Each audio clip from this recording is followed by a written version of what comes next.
verse 26 is the heart of Abigail's plea. She says in verse 26, "The Lord has restrained you from blood guilt and from saving with your own hand." That phrase, blood guilt, is what Sanctity of Life Sunday is all about. It turns on that. So, in the text, Abigail reminds David that vengeance is not his to seize. Life is not yours to take on your own whim, David. Innocent blood belongs to the Lord alone. To shed it is to usurp the place of God. And so in verse 29, she gives this positive vision. "The life of my Lord shall be bound in the bundle of the living in the care of the Lord your God."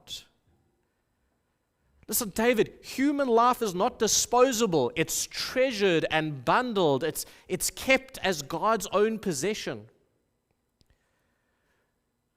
Friends, let me remind you today that Scripture is consistent from beginning to end.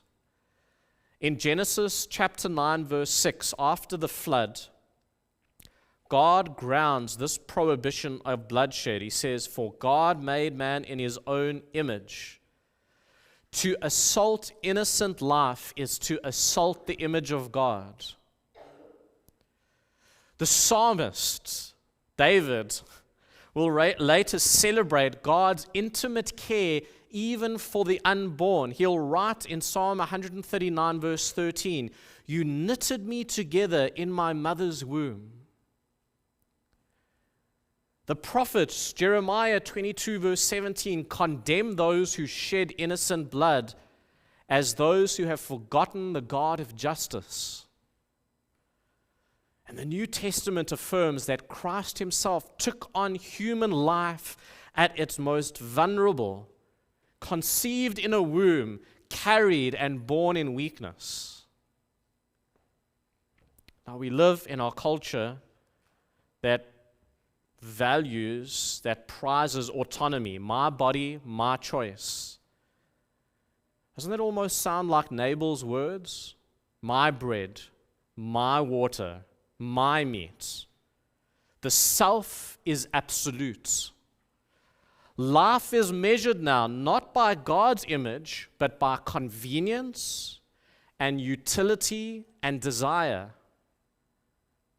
And yet, as Abigail knew, once we take the right to define who is worthy of protection into our own hands, blood guilt follows close behind that. At the same time, let me say, our culture often treats the unborn as a political talking point rather than a person. It's become unhelpful. Some hear the church speak about abortion and assume we only mean to condemn and heap guilt on people who are already grieving or trying to win some partisan victories. But no, look carefully. Abigail's wisdom is not harsh, it's intercessory. She takes the guilt on herself and she moves towards the angry and offers costly generosity to preserve life.